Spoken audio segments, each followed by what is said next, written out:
Hi, my name is Brian, and I'm the High Pop Professor. And today I have a rant that I would like to discuss my thoughts, some things I'm not very happy with.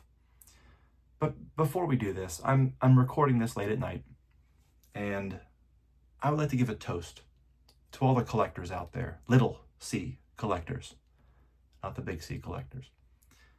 So I'm grabbing my Isla single malt scotch. Here's a toast.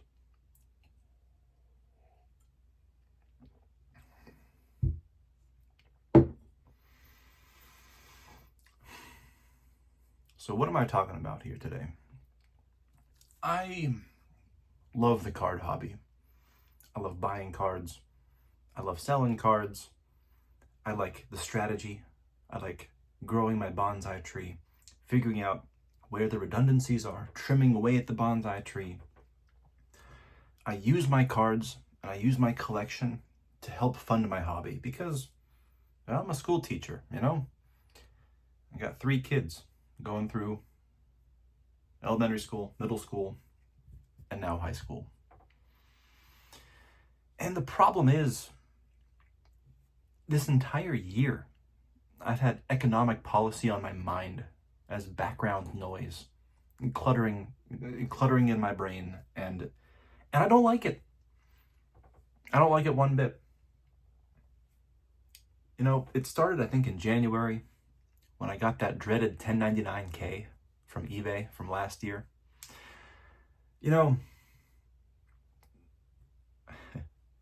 Never really considered myself like a big seller.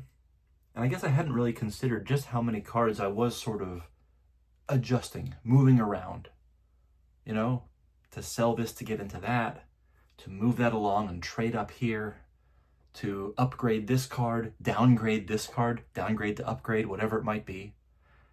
And yeah, before I knew it, at the end of that year, I had crossed that magical threshold that triggered the 1099 coming my way. And my wife was not that happy to see that we were going to have to pay on all this extra income that came in. Of course, I, called and chatted with my CPA aunt. And, we had a discussion about it and figured out what to do about that. But that was one of those things where, my wife wasn't very happy with that, and I wasn't really very happy about that either. And she said, we're not doing this again. And I said, no, we're not. And of course, I come to realize that threshold, which had been, $5,000, is now lowered to $2,500 for this year. And, that really cramps my hobby style because I just recently ran into that number again. We're about halfway through the year. June is finished. We're into July now, and basically I have to stop selling cards on eBay now because I'm up against that number where if I continue to sell more, it's going to trigger another 1099. Can't have that. So I now have to consider moving platforms. I have to consider Facebook. I have to consider... Now, please, pay your taxes. Do the right thing. I don't advocate anything else other than that. But it's such an important part of the hobby for me because again, the way I get into a lot of these new cards or bigger cards that I'm targeting are through sales, are through using my cards, my hobby, to fund the hobby. And so I feel like I'm cramped. I'm wearing metaphorical shackles.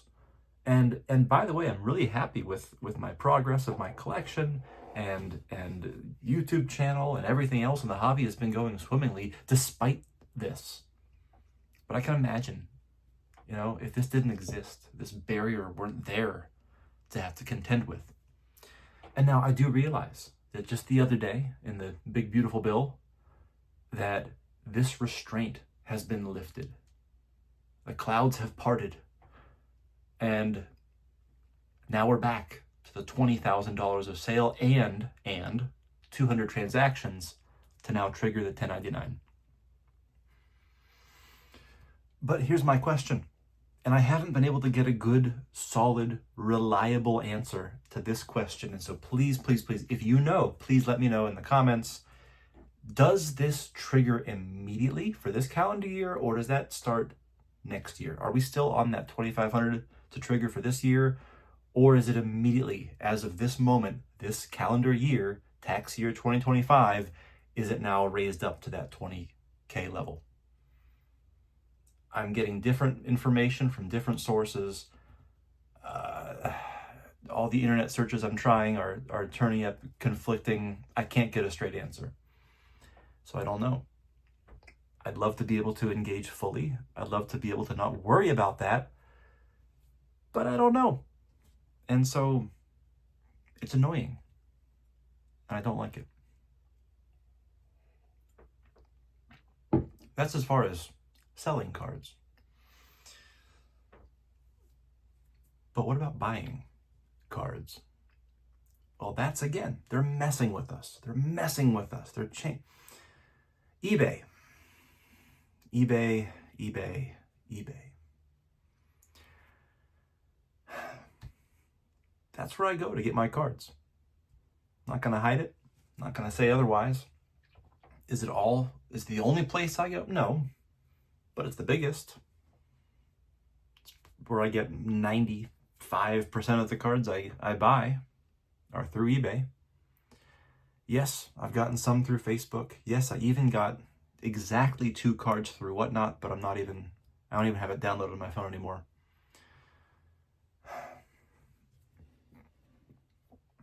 eBay just announced about 2 days ago here that they're going to experiment with soft closes for their auctions. So instead of sniping, which is my modus operandi, any bid in the last few seconds will now put a 2-minute clock back on the auction until there are no more bids.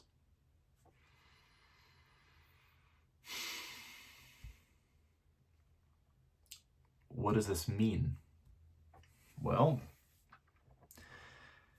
in general, should be good for eBay, should be good for the final hammer price for a lot of these cards. They should be a little higher, should be okay for sellers, and should be bad for buyers.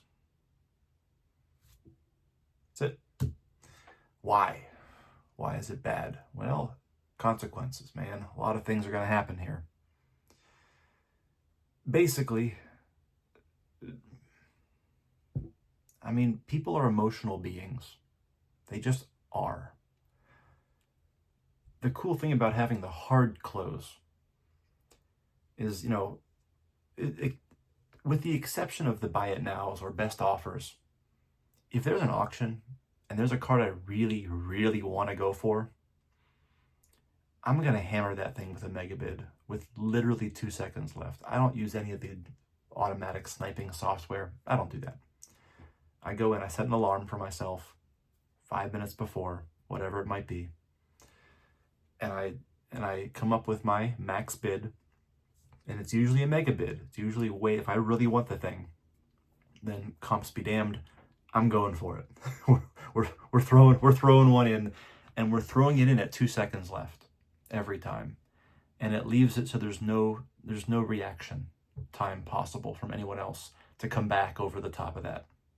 Can't be done. And I would say my success percentage is pretty high with that. Of the ones I really, really go for and put competitive mega bids in, I usually get them. The problem is, like I said, humans are emotional beings. And with this clock, you are now allowing them time to reconsider. You're allowing them time to be competitive and to go back and forth and to one-up you. You lose that surprise shock value of the mega bid. It's gone. It's evaporated. It's ancient history. If and when they adopt this. They say they're experimenting with this, but really, I think,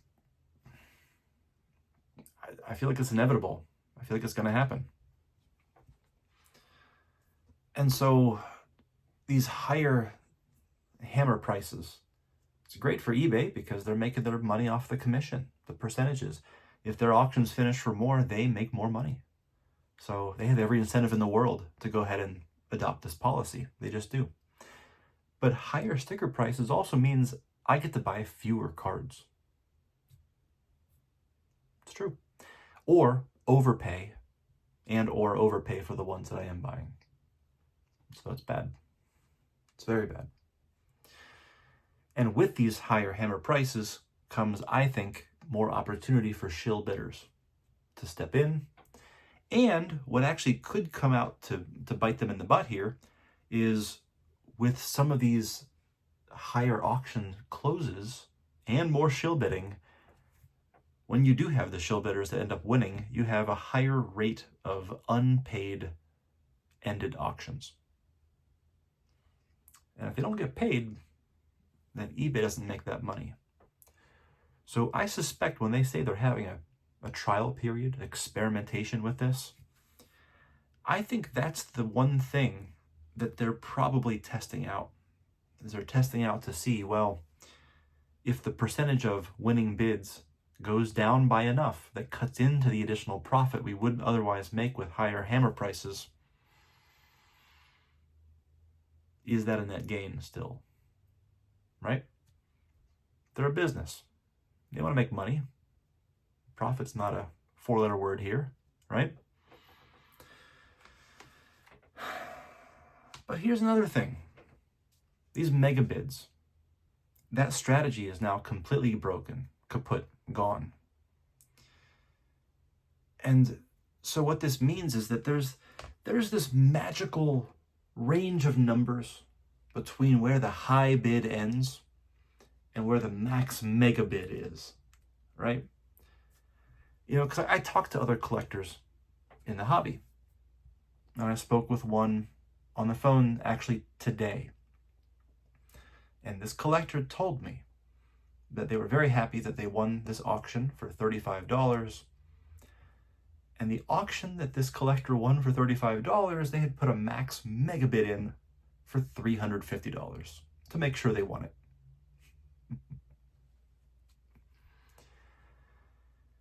Now, how useful would that information be if you're a seller of that card? If you know that someone's got a mega bid on your card, see, here's the thing. With the clock that keeps resetting like this, every 2 minutes, there's an extra 2 minutes, it goes back to the 2 minutes remaining every time there's an upgrade, anytime there's a bidding action of any kind. Anyone, whether you are a legitimate buyer, whether you are a shiller, you can artificially jack up that price until you reach the high end of that mega bid. The mega bid has now gotten infinitely more vulnerable.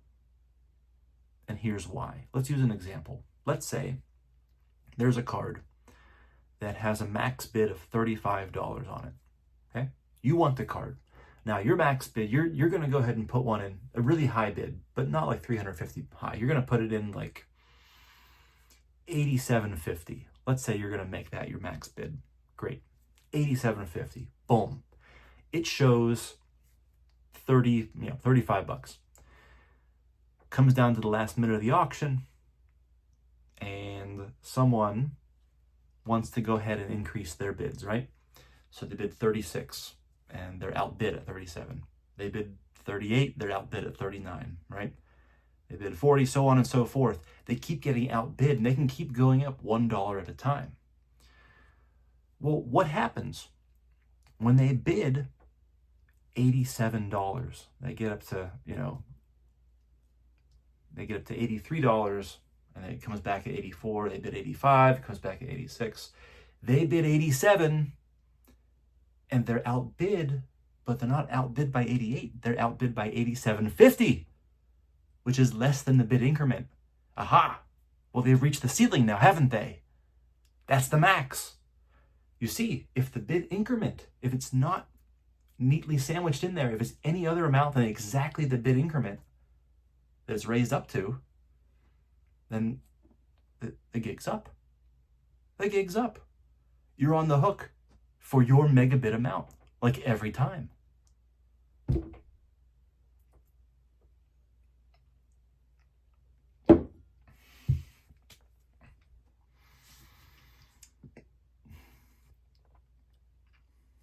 And if they happen to blow past it and accidentally win, well, they're just not going to pay, and you still don't get the card.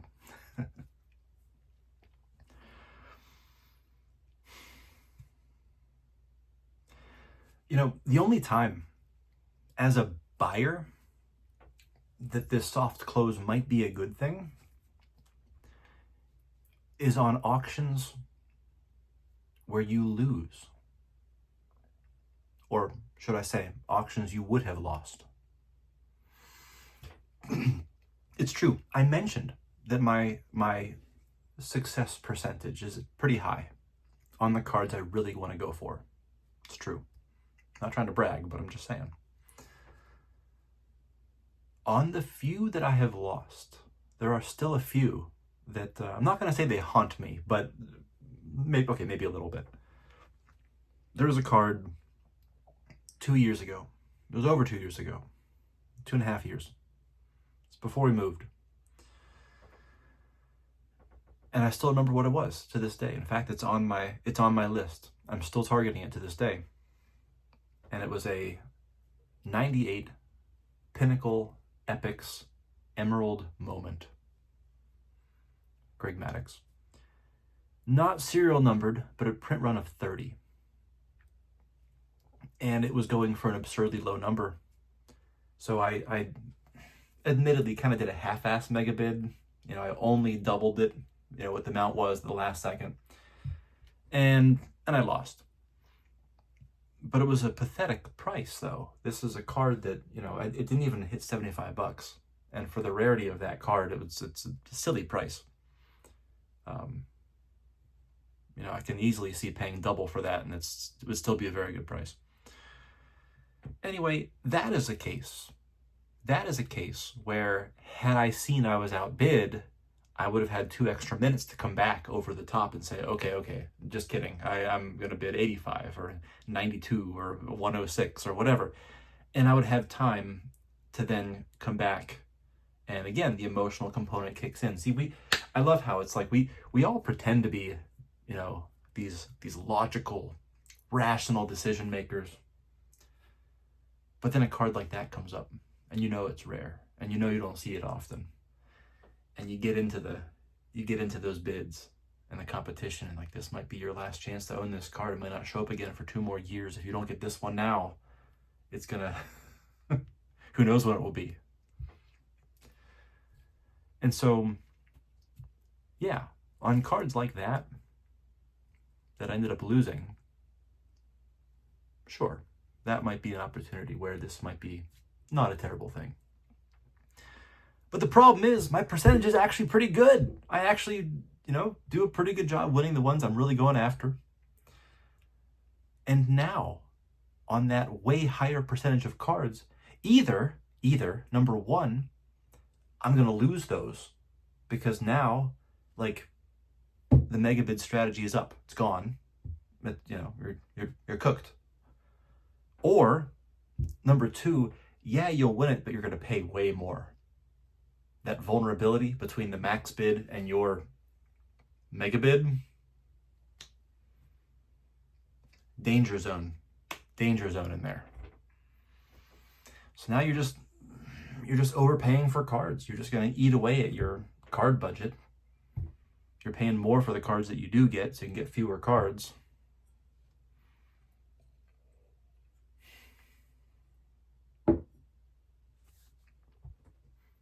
I don't know. It's not good. Make it make sense for me. Help me out here. My only hope, really, is that eBay decides or realizes through their testing that they in fact do have a big problem with shill bidders, particularly on the higher end of cards. And that when those extra 2-minute bidding windows encourage that, the increased amount of non-payers ends up hurting them more than the institution of this policy. So that's the only hope, I think. So it's like, just as the clouds have lifted and parted with this whole 1099 reporting threshold, now this. What are we going to do? Please tell me in the comments if this 1099 thing applies to this year or next calendar year. Please let me know, because I would love to be able to engage in this hobby freely the way I would like to be able to engage with it without having to worry about any of that crap. Thanks for watching, and have a great day.